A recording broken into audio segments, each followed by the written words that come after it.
Good morning dear students. मैं अयोध्या प्रसाद मिश्र आज अपने इस YouTube वीडियो की कड़ी में वुड का आदेश पत्र अथवा वुड का घोषणा पत्र 1854, जिसको अंग्रेजी में वुड डिस्पैच 1854 के नाम से भी जाना जाता है। वुड का डिस्पैच बच्चों, जैसा कि हमने पिछले वीडियो में आप लोगों से चर्चा किया है कि भारतीय शिक्षा पर ब्रिटिश सरकार या ये कहें ब्रिटिश कंपनी द्वारा सर्वप्रथम 1813 में 1 लाख रुपए की व्यवस्था की जाती है और भारतीय शिक्षा में कुछ करने के लिए कुछ शिक्षा नीति बनाई जाती है। 1813 के पश्चात 1833 में पुनः भारतीय शिक्षा पर जो 1813 में 1 लाख रुपए था, 1833 में उसको 1 लाख से 10 लाख किया गया। परंतु जो विवाद उस समय उत्पन्न हुआ था वो 1835 में मैकाले के विवरण पत्र के साथ ही समाप्त हो गया था। जैसा कि हमने एक और चीज बताई थी कि रेगुलेटिंग एक्ट के बाद ऐसा प्रावधान किया गया था कि ब्रिटिश कंपनी को 20 वर्ष के पश्चात उसके आज्ञा पत्र को पुनरावर्तन करने की आवश्यकता पड़ती थी। पुनः 1833 के बाद 1853 ईस्वी में 1853 ईस्वी में कंपनी के आज्ञा पत्र का पुनरावर्तन का समय आया। उस समय ब्रिटिश पार्लियामेंट में एक संसदीय समिति का गठन किया जाता है जो भारतीय शिक्षा के विषय में अध्ययन करेगा और भारतीय शिक्षा में ब्रिटिश ईस्ट इंडिया कंपनी की भूमिका का अध्ययन करके एक प्रस्ताव तैयार करना था या एक शिक्षा नीति तैयार करना था। वैसे भी बच्चों 1833 से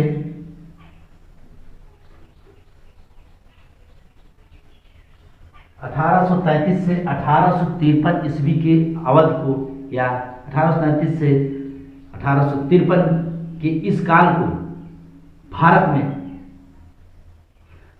भारतीय शिक्षा के अंग्रेजीकरण की अवधि के नाम से भी जाना जाता है, क्योंकि जैसा कि हम जानते हैं विलियम बेंटिक ने 1835 में जो विज्ञप्ति जारी की थी उसमें अंग्रेजी के शिक्षा के प्रसार को सरकारी नीति बताया था।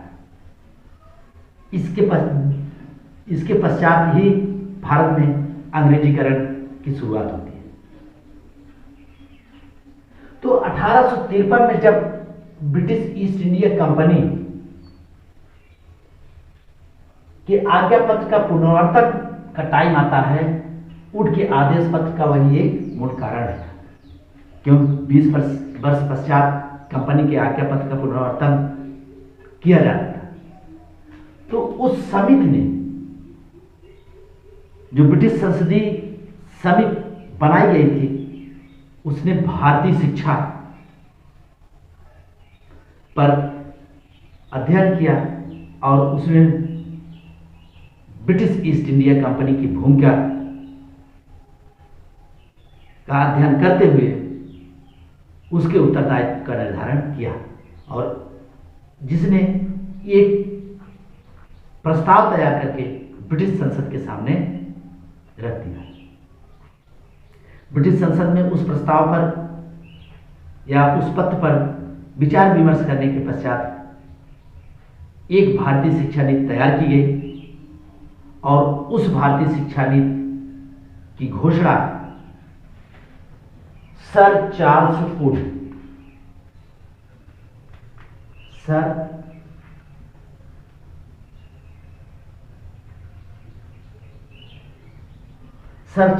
ने 19 जुलाई 1854 को सर चार्ल्स वुड ने उस पत्र की या उस भारतीय शिक्षा नीति का घोषणा की, इसीलिए इसे वुड का आदेश पत्र, वुड का घोषणा पत्र 1854 या वुड का डिस्पैच 1854 के नाम से भी जाना जाता है। वुड के घोषणा पत्र को हम निम्न बिंदुओं के माध्यम से आज हम अध्ययन करेंगे। नंबर 1 है वुड के घोषणा पत्र द्वारा घोषित शिक्षा नीति 1854। वुड के घोषणा पत्र में वर्णित भारतीय शिक्षा नीति जो 1854 में घोषित की गई थी, वो भारतीय शिक्षा की सभी पहलुओं या ये कहें सभी दृष्टिकोणों को छुआ था या सभी दृष्टिकोणों से उसको देखा था या सभी भारतीय पहलुओं को छुआ था। इसलिए इस घोषणा पत्र को हम महालेख के रूप में भी जानते हैं, क्योंकि इसमें 100 अनुच्छेदों का एक विस्तृत वर्णन था। इसलिए इस घोषणा पत्र को महालेख के नाम से भी जाना जाता है। सर्वप्रथम हम वुड के घोषणा पत्र द्वारा घोषित नीति के बारे में अध्ययन करेंगे, जिसके अंतर्गत निम्न बिंदुओं पर आज हम चर्चा करेंगे। सर्वप्रथम ए, शिक्षा का प्रशासन एवं वित्त। वुड के घोषणा पत्र ने भारतीय शिक्षा के प्रशासन और वित्त के संबंध में 3 घोषणाएं की थी, जिसको हम निम्न 3 बिंदुओं के माध्यम से अध्ययन करेंगे। शिक्षा का उत्तरदायित्व कंपनी अथवा सरकार, ब्रिटिश ईस्ट इंडिया द्वारा सर्वप्रथम ये नीति बनाई गई थी, जिसमें ब्रिटिश सरकार को भारतीय शिक्षा का उत्तरदायित्व पूर्ण रूपेण सौंपा था।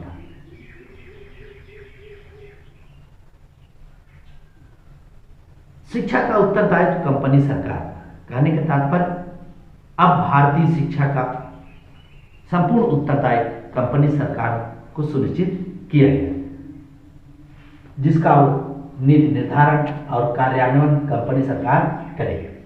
नंबर 2, जन शिक्षा विभाग की स्थापना। पब्लिक एजुकेशन डिपार्टमेंट की स्थापना की गई। यह व्यवस्था की गई कि ब्रिटिश शासित सभी प्रांतों में जन शिक्षा विभाग की स्थापना की जाएगी। उसका सर्वोच्च अधिकारी शिक्षा निदेशक होगा, जिसे अंग्रेजी में डायरेक्टर के नाम से भी जानते हैं, और उसकी सहायता के लिए उप संचालक, निरीक्षक और लिपिक की भी व्यवस्था की जाएगी। और प्रांतों को प्रत्येक वर्ष अपने यहाँ शिक्षा की प्रगति की रिपोर्ट भी कंपनी सरकार को प्रस्तुत करना होगा। नेक्स्ट पॉइंट है नंबर 3, सहायता अनुदान प्रणाली। ब्रिटिश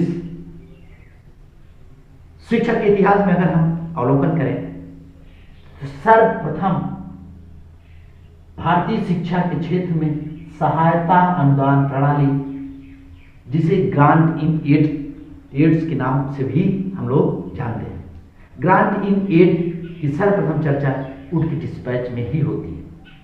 कहने का तात्पर्य अब भारतीय विद्यालयों को विभिन्न मदों में भवनों की स्थापना, पुस्तकालयों की स्थापना, प्रयोगशालाओं का निर्माण, अध्यापकों के वेतन और छात्रवृत्तियों की आर्थिक व्यवस्था करना अब ब्रिटिश ईस्ट इंडिया कंपनी का उत्तरदायित्व है। नंबर 1 के तहत हमने 3 बिंदुओं में अध्ययन किया। शिक्षा का उत्तरदायित्व ब्रिटिश सरकार, जन शिक्षा विभाग की स्थापना और सहायता अनुदान प्रणाली का प्रारंभ। बी पॉइंट के अंतर्गत हम पढ़ेंगे शिक्षा का संगठन। बच्चों, शिक्षा का संगठन अगर हम देखें वैदिक काल से लेकर बौद्ध, मुस्लिम, उर्दू तक देखें तो शिक्षा के संगठन को भिन्न भिन्न स्तरों में विभाजित किया गया था। परंतु उनकी डिस्पैच द्वारा शिक्षा को 4 स्तरों में विभाजित किया गया था। ये कहें शिक्षा के संगठन को निम्न 4 स्तरों में विभाजित किया गया था: प्राथमिक, मिडिल, हाई स्कूल और उच्च स्तर में विभाजित किया गया था। नंबर 2 है क्रमबद्ध विद्यालयों की स्थापना। उनके डिस्पैच में शिक्षा के 4 स्तरों में विभाजित करने के पश्चात उनको सुचारू रूप से संचालित करने के लिए या क्रियान्वित करने के लिए शिक्षा को 4 संस्थाओं की स्थापना की गई। नंबर 1 है प्राथमिक स्कूल। प्राथमिक स्कूल कहने का मतलब प्राथमिक स्तर की शिक्षा के लिए प्राथमिक स्कूल, उसके बाद उच्च प्राथमिक स्तर की शिक्षा के लिए मिडिल स्कूल, हाई स्कूल की शिक्षा के लिए या माध्यमिक शिक्षा के लिए हाई स्कूल, और नंबर 4 कॉलेज, उच्च शिक्षा और उच्च शिक्षण संस्थाओं निगरानी के लिए या व्यवस्था करने के लिए विश्वविद्यालयों की स्थापना की गई। कहने का मतलब क्रमबद्ध विद्यालयों की स्थापना की गई जिसमें प्राथमिक school, middle school, high school, college और विश्वविद्यालय स्थापना या विश्वविद्यालयों के संगठन करने या स्थापित करने की व्यवस्था उनके डिस्पैच में निर्धारित की गई, जिसके फलस्वरूप आप देखेंगे लंदन विश्वविद्यालयों की तर्ज पर कलकत्ता, बंबई और मद्रास में विश्वविद्यालयों की स्थापना भी की जाती है, जिसकी चर्चा हम अगले वीडियो में करेंगे। अगला पॉइंट जिसे हम सी बिंदु के माध्यम से अध्ययन करेंगे, शिक्षा के उद्देश्य। अभी तक शिक्षा के निश्चित उद्देश्य ब्रिटिश सरकार द्वारा नहीं निर्धारित किया गया था या ये कहें स्पष्ट उद्देश्य के बारे में निर्धारण नहीं किया गया था। किया गया था भी तो अप्रत्यक्ष रूप से पाश्चात्य शिक्षा या अंग्रेजी शिक्षा को थोपना ही उसका अंतिम या मुख्य उद्देश्य था, जिसको हम निम्न पॉइंट के रूप में पढ़ेंगे।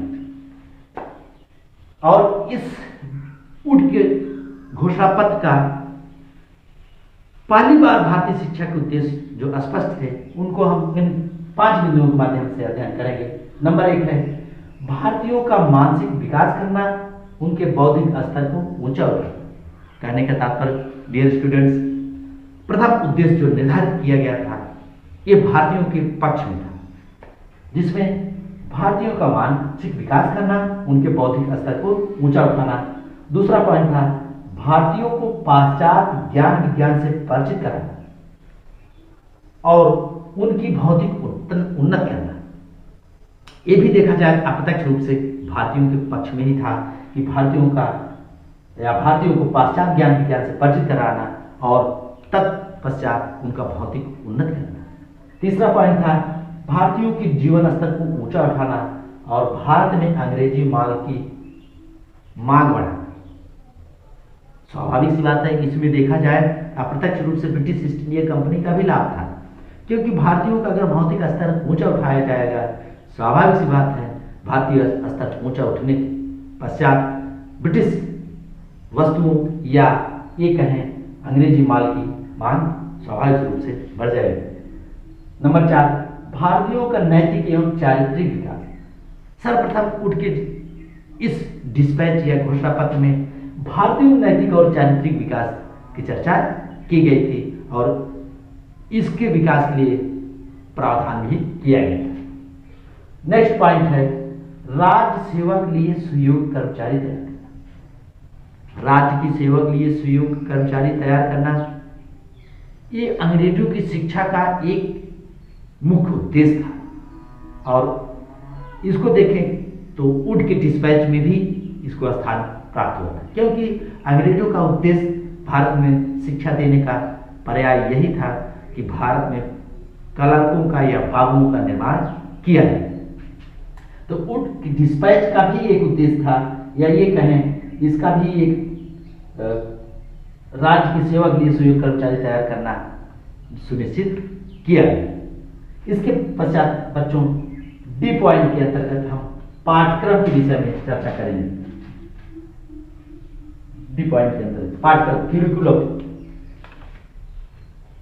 ऊँट की डिस्पैच में भी पाठ्यक्रम को मुख्यतः 3 बिंदुओं के माध्यम से अध्ययन करेंगे, जिसमें अभी तक जो प्राच्य भाषा और साहित्य को कोई स्थान नहीं मिला था ब्रिटिश ईस्ट इंडिया कंपनी की शिक्षा नीति में, ऊँट की डिस्पैच में प्राच्य भाषा एवं साहित्य अर्थात कहने का तात्पर्य अंग्रेजी के साथ साथ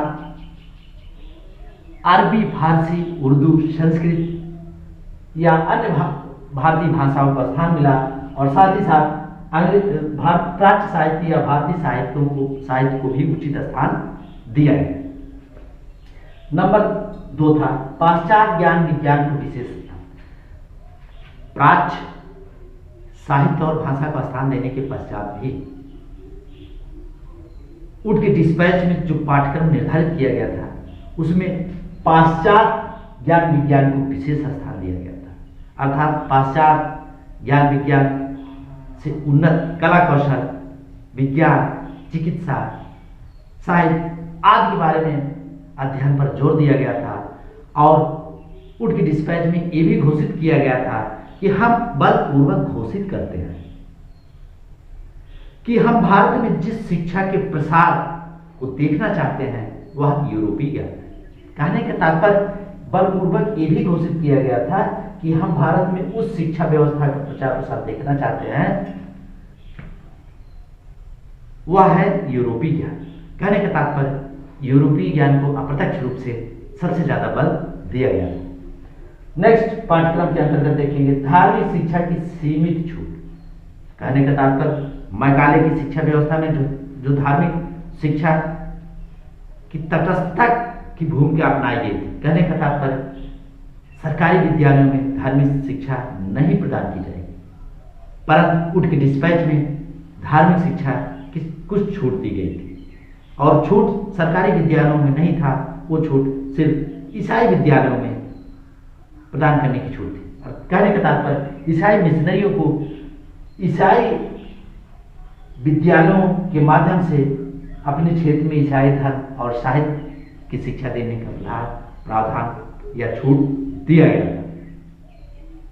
और उसमें सरकारी जो स्कूल थे या ये कहें अंग्रेजी ईस्ट इंडिया कंपनी द्वारा स्थापित जो स्कूल थे उसमें धार्मिक तटस्थता की नीति ही अपनाई गई, अर्थात सरकारी स्कूलों में किसी भी प्रकार के धर्म को संरक्षण नहीं दिया जाएगा, न किसी धर्म को पाठ्यक्रम में सम्मिलित ही किया जाएगा। कहने का तात्पर्य बच्चों आज हमने ऊँट का आदेश पत्र या घोषणा पत्र या ऊँट के डिस्पैच के बारे में अध्ययन किया, जिसमें इसके आगे भारतीय शिक्षा के बारे में क्या प्रावधान किया गया था और क्या था, ये अगले वीडियो में चर्चा करेंगे। आज बस इतना ही। धन्यवाद।